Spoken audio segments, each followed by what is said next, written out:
हेवरली level episode 49 में आप सभी का स्वागत है। एपिसोड की शुरुआत में हमें दिखाया जाता है वह तीनों एक जगह बैठे हुए होते हैं। तो लान उनसे पूछता है, तुमने मुझसे कहा था कि जिन्हान मर चुका है ना। तो वह फैमिली हेड होता है ना, वो कहते हैं हाँ बिल्कुल, मैंने ऐसे प्लान बनाया था कि वो मर चुका होगा। फिर वो पूछता है, कहाँ है वो बंदर जिसे तुमने उसे मारने के लिए भेजा था? अभी तक वो वापस नहीं आया।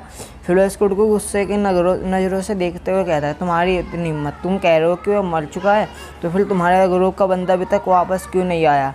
और तुम्हें पता है कि जाओ को टांग को मार डाला किसी ने, और जो टांग सेट थी ना उसे फैमिली लॉर्ड से मैनर से बाहर निकाल डाला, फेंक मारा नहीं। फिर उसके सामने हाथ जोड़ लेता है फैमिली हेड। वह कहता है मैं इस गलतियाँ मैं गारंटी से कह सकता हूँ, जो क्रिम्सन लेडी है ना पूरी तरह से वफादार है। फिर वो कहता है कि उसने आज तक जो कोई भी मिशन लिया है ना वो पूरी तरह से कंप्लीट किया है, लेकिन यह पहली बार है कि वह अपनी रिपोर्ट देने में बहुत ज़्यादा लेट हो रही है, या फिर मुझे ऐसा लगता है वह भी जिंगान के ट्रैप में आ चुकी है।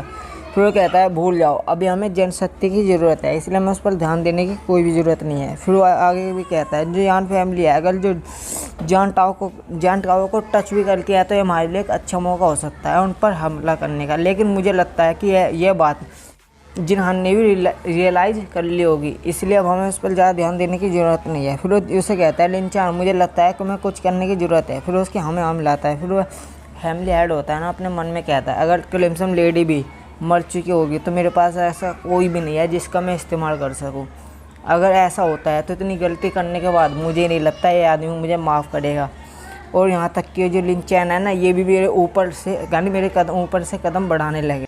ऐसा कोई भी मैटर नहीं होता कि हमारा जो ओपोनेंट है ना वो हमसे शक्तिशाली है, तो इससे कोई फ़र्क नहीं पड़ता। हाँ, जब तक आप उससे एक कदम आगे हो ना तो वह आपको हरा ही नहीं सकता।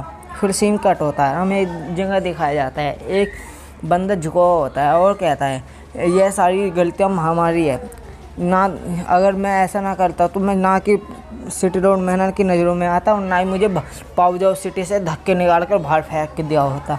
नहीं, जो ब्रोदर जान थे ना उन्हें भी किसी ने मार डाला। यहाँ वह ऐसे मारे गए कि उनकी तो बॉडी भी नहीं मिली हमें। यह सनवा उन्हें कहता है तुम सब कूड़े कचरो। फिर उन सब पर अटैक कर देता है और कहता है यानी वैसे सिंपल अटैक, और कहता है मैं कुछ दिनों तक ब्रोकन माउंटेन की सिचुएशन देखने के लिए क्या गया, तुमने तो यहाँ के सारे स्टेटस ही बदल डाला। वह सब अपनी गलती मान लेते हैं। फिर वो कहता है ये लो, यह सभी में दे दो, और 3 दिन के अंदर मैं चाहता हूँ कि तुम सब के सब 3 दिन के अंदर रिकवर हो जाओ। फिर वो आगे कहता है मेरा प्लान था कि मैं उन्हें धीरे धीरे खाऊंगा, लेकिन अब मुझे लगता है जब उन्हें इतनी जल्दी है मरने की तो हम उनकी इच्छा पूरी कर देते हैं। फिर वो गुस्सा हो जाता है और कहता है जी हाँ, तुम्हारी इतनी हिम्मत हुई कि तुमने जाओ टाओ को मार डाला, मैं इसके बदले में तुम्हारी पूरी फैमिली को ख़त्म कर डालूंगा। फिर हमें दिखाया जाता है सिटी ट्रेनिंग ग्राउंड। वहाँ पर हान होता है और वह ना उनके बीच से बहुत तेज़ से ट्रेनिंग कर रहा होता है। अचानक उसके सामने एक पत्थर आता है, वह उस पत्थर पर अपना यानी ड्रैगन फॉर्म में आकर हमला करता है। वह पत्थर होता है ना बहुत चूरे हो जाता है। वह कहता है वैसे देखा जाए तो जब से मैंने ये लेवल 2 का वो रियलम जो अचीव करा है ना, तो मेरा ड्रैगन फॉर्म पूरी तरह से नहीं रह पा रहा।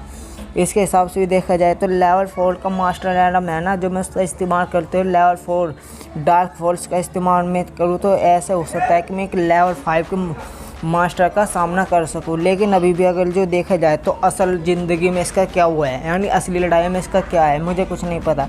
यहाँ तक कि जो मेरे थर्ड अंकल थे ना वे भी ब्लैक लाउन कैम्प में फंसे पड़े हैं, और हमारी जो सिटी है ना हमें ना सैनिकों की ज़रूरत है। अचानक उसके पीछे कोई हाथ डलता है। वो कहता है तुमने मुझे मिस किया। वह हम उसे देखते हुए चौंक जाता है और कहता है तुम। फिर हमें दिखाया जाता है भैया एक जगह वो होती है यानी क्लिम्सन लेडी वह भाग रही होती है और कहती है फिर अब मुझे मिल गई। फिर हमें हुईलिंग के बाप को दिखाया जाता है। वो कहता है मैं ये कर सकता हूँ। उसके सामने एक बेस्ट खड़ा होता है। फिर सीन कट होता है, हमें दिखाया जाता है कि भैया उसके यानी जाओ के सामने जो लीडर है ना टांजिन सेट का, उसके सामने आता है एक बच्चा यानी डिसाइपल का। वो कहता है हम सब के सबने कल्टिवेशन लेवल को रिकवर कर लिया, और जो कुछ बंदे थे ना उन्होंने तो इम्प्रूवमेंट भी करा है।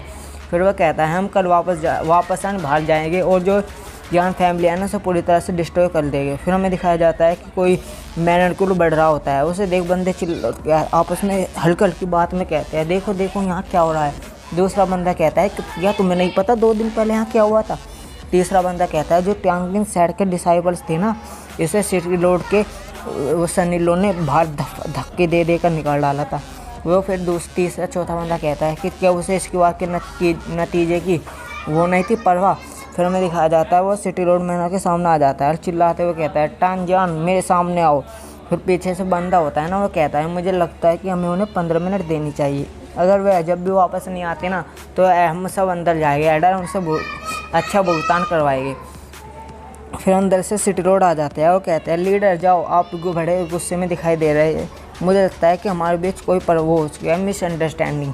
तो वह उसे चिल्ला उसके बाद हवा में काट देता है और कहता है मिसअंडरस्टैंडिंग, तुम चुप हो जाओ, तुम मेरे सामने ऐसी एक्टिंग करने का दिखावा कर रहे हो जैसे कुछ हुआ ही नहीं है। तुम क्या सोचते हो मैं बेवकूफ़ हूँ क्या, मुझे नहीं पता यहाँ पर कल क्या हुआ था। फिर वैसे आगे भी कहता है कि जो यान फैमिली है ना, उसके हमारे साइड के डिसाइपल्स की अच्छी बेइज्जती कर रही है फलाने का ना, इनकी लंबी लंबी सी बात होने लगती है। और मैं आपको शॉर्ट फॉर्म में बता दूं, अगर जो मैं सही से बता लगा तो पूरा एपिसोड ख़त्म हो जाएगा। 3-4 इतनी लंबी बात हुई थी, तो मैं सिंपल बात में समझा देता हूँ आपको। जो ये मोटा है ना, पहले तो मोटा कहता है अब हम ना इनके साथ जाएंगे, इनके साथ लड़ाई करेंगे और इनके साथ हमें जो बंदे आसपास देखेंगे ना तो वे भी न सोचेंगे कि हम बुली नहीं कर रहे हैं। फिर हमें दिखाया जाता है जो एल्डर होते हैं ना, वो हान को उंगली करते हुए कहते हैं और कहते हैं कि यही है तुम्हारा सनी लो जिसने हमारे साथ ऐसे गद्दारी कर यार, तुमने इसने मिलकर हम मेरे भतीजे को मार डाला।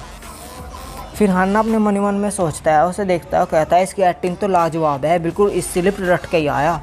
और फिर मैं कहता है यहाँ आग लगाने की जरूरत है। फिर हान सामने आता है और कहता है आप ये क्या कह रहे हैं, पूरी सिटी गवाह कि मैं कितना बड़ा कूड़ा कचरा हूँ, मुझे देखकर कोई भी नहीं बता सकता कि मैं उस जानी से मार भी सकता हूँ। फिर वो आगे कहता है लेकिन मैं आपको बता सकता हूँ ये किसकी गलती है। फिर वो मोटे का नाम लेता है उठा के, मोटा उसे कहा बकवास मत करो, तुमने उसे मारा है, यानी पूरा ज़माना गवाह है।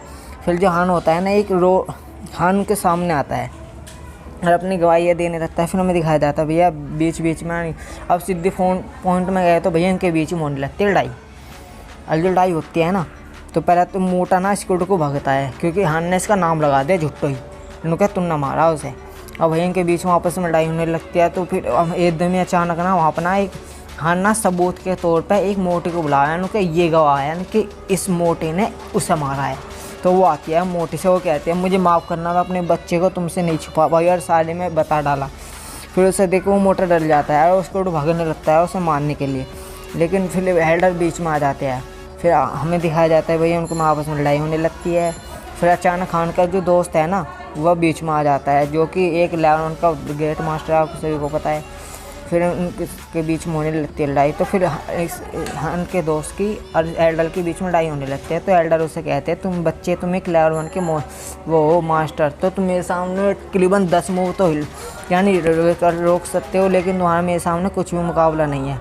फिर हमें दिखाया जाए एक बंदा होता है ना, वो हान पर हमला करता है और कहता है तुम्हें मारने के बाद जो तुम्हारी बीवी होगी ना मैं उसे अपनी रख लूँगा। तो हान उसे वापस जवाब देता है जिस किसी ने भी मेरी बीवी को उड़कुन नज़र गंदी उठाई है ना वो तो सिर्फ मौत ही पाई है। फिर हमें दिखाया जाता है भैया हमने उन सबको मार डाला है और वो ना अपनी ड्रैगन फॉर्म में होता है। और उसे देख एल्डर भी कहते हैं क्या ये तो ड्रैगन फॉर्म ब्लड लाइन है। तो फिर हान वह ना अपने मन में सोचने लगता है, जब स्थिति बदल गई तो अपने मन में सोचता है धत तेरी की, मुझे लगता है जो पर्सन जिस किसी ने हमें यहाँ भेजा है ना, मुझे तो लगता है वो सिर्फ हमें यहाँ पर पिटते हुए देखना चाहता है। और इसके साथ हमारा जो एपिसोड है ना ख़त्म होता है। अभी तक आपने वीडियो को लाइक नहीं करा तो लाइक कर दीजिए, चैनल को सब्सक्राइब कर दीजिए। मैं जानता हूँ ये एपिसोड आपको सही से समझ में नहीं आया होगा, लेकिन इसमें सिर्फ भसड़ है, इसमें एपिसोड में कुछ भी जानने लायक नहीं है, सिर्फ इनकी लड़ाई हुई थी, आप यही समझ लीजिए। और आगे के एपिसोड में आपको अच्छी तरह से समझ में आ जाएगा।